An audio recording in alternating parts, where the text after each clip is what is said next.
Travel jejak sejarah, sejarah kekaisaran Turki Utsmani. Dan penelusuranku kali ini adalah ke kompleks pemakaman terbesar di Bursa, yaitu pemakaman Muradiye. Kekaisaran Ottoman, satu-satunya kekaisaran terlama yang pernah berjaya di masa lalu, sekitar 600 tahun yang lalu. Halo, assalamualaikum teman-teman. Kali ini aku ada di komplek Muradiye Kulesi, yaitu peziarahan terbesar kedua setelah Istanbul. Jadi ini adalah bapaknya Sultan Mehmet El Fethi ya. Bagi kalian yang sudah biasa ke Istanbul, mungkin kalian harus berkunjung ke sini. Oke? Hai guys, bersama Istikah Merwe, living in Turkey.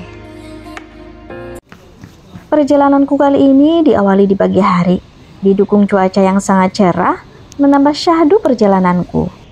Melewati masjid bersejarah Baba Bahri, masjid yang berjarak sekitar 500 meter dari komplek Muradiye. Masjid ini dibangun oleh Sultan Sulaiman pada abad ke-15 Masehi. Setelah berjalan sekitar 500 meter, kita sampai di kompleks sosial Muradiye ataupun Muradiye Kulesi. Kompleks sosial yang dibangun oleh Sultan Murad II pada tahun 1425 sampai 1426.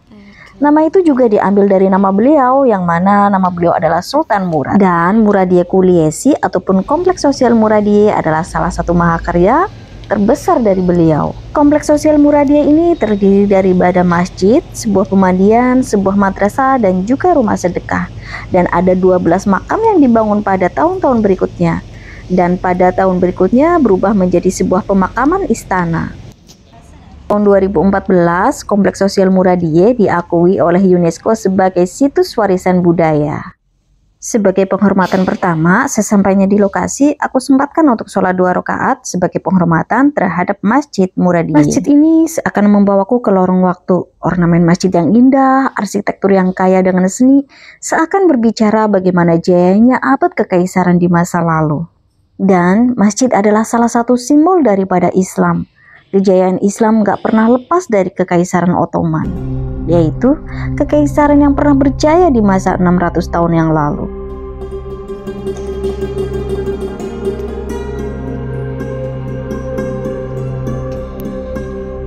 Setelah dari masjid, kita langsung menuju ke area peristirahatan.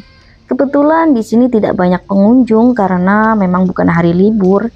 Dan di sebelah sini ada juga peraturannya, sebelum masuk kita diwajibkan untuk berpakaian yang sopan. Dan bagi kalian yang tidak memakai pakaian yang pantas ataupun sopan, di sini juga disediain beberapa gamis yang bisa kalian pakai untuk berkunjung ke tempat peziarahan. Peziarahan yang pertama akan kita kunjungi adalah bangunan utama dari komplek ini, yaitu makam Sultan Murad yang merupakan pendiri dari kompleks sosial Muradiye ini. Di komplek ini ada banyak bangunan yang terdiri dari banyak makam keluarga bangsawan Ottoman. Kami memulainya dari kesepuan dulu, lalu menuju sisi kanan, baru dilanjutkan ke sisi kiri. Sampailah di kunjungan pertama di makam Sultan Murad, di mana makam ini mempunyai bangunan yang paling besar di antara makam-makam yang lain. Makam Sultan Murad nampak besar dan megah dari luar, tetapi cukup sederhana dari dalam. Tak banyak arsitektur dan ornamen yang terpampang di dinding. Itu menggambarkan kesederhanaan beliau sewaktu masih hidup. Kubahnya pun nampak polos dan hanya sedikit ornamen cerukan di sisi dindingnya.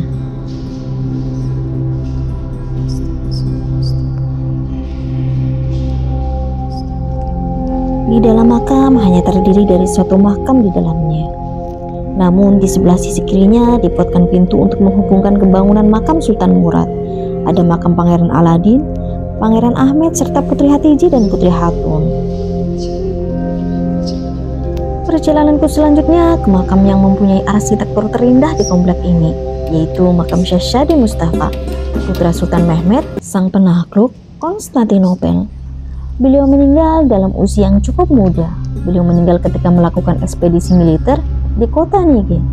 Dan makam ini mempunyai dekorasi terindah di antara makam lainnya. Dilapisi dengan dinding ubin heksagonal berwarna biru dan kehijauan yang tingginya mencapai hampir 3,5 meter. Selain arsitektur dan ornamen yang sangat indah, terdapat juga hasil lukisan karya seni ukiran tangan yang dihiasi dengan motif tami yang berlapis emas.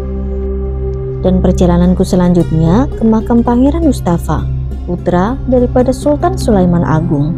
Beliau meninggal di Konya pada tahun 1553. Kemudian Jasadnya dibawa ke Bursa dan dimakamkan di makam yang dibangun atas namanya. Dan perjalananku selanjutnya adalah ke makam Pangeran Mustafa, putra daripada Sultan BSI II. Di samping beliau ada sekitar 6 makam yang berjejer di sisi kirinya.